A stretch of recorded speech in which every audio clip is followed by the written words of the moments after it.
One of the most powerful leaders in world history was Alexander the Great. He rose to power at age 20, and by the age of 30 he had conquered most of Asia, and his rule stretched from Greece all the way to northwestern India. On one of his excursions, he encountered the Pesach of Gan Eden, and he stood there and brazenly declared, "I am Alexander the Great, let me in, this is my domain." They responded to him, "Zeh hashar laHashem tzadikim yelchu boi." Only the righteous enter over here. Alexander the Great then responded, "Look, I'm a great king, at least give me something." Surprisingly, his request was granted, and out of Gan Eden rolled an eyeball. He thought it was a gem, he thought it was a jewel, he wanted to weigh it, and so he put it on a scale. To his surprise, the scale went all the way down.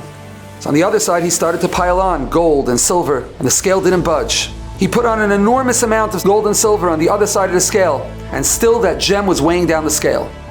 Perplexed, he summoned the wisest people he knew, the Ziknei Hadorim from Eretz Yisrael.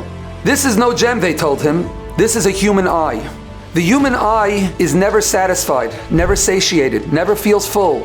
The human eye wants to see everything and wants everything. And therefore, all the gold and silver in the world will never outweigh the desire that is pent up and built up in this human eye." And to prove their point, they took a little bit of dust, a little bit of dirt, and they covered the cornea of the eye. And all of a sudden, the eye couldn't see anymore. It floated up, and Alexander was able to weigh it properly. This story is quite perplexing. Why, in fact, would they give Alexander the Great a gift from Gan Eden? Why did he deserve it? Another question, what was this eye doing in Gan Eden? This eye was clearly a very lustful, desirous eye. What is an eye like this doing in Gan Eden? What does it belong there for?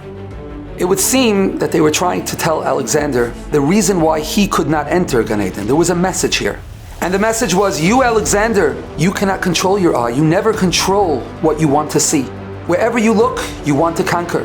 This is why you are on a campaign for world conquest, because nothing is ever enough for you. You always want more. You always desire more. Someone like that doesn't enter Gan Eden.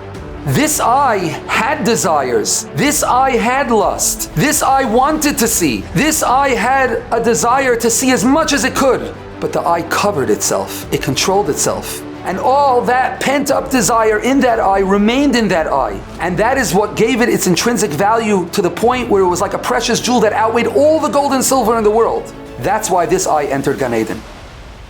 We are all confronted in life with myriad tests. The desire to look, the desire to see, the temptations are never ending. It is in our hands to control, to say no, to tell ourselves, I am going to take this human eye and I'm going to transform it into the most beautiful jewel that will earn me entry into Gan Eden L'Asad Lavai.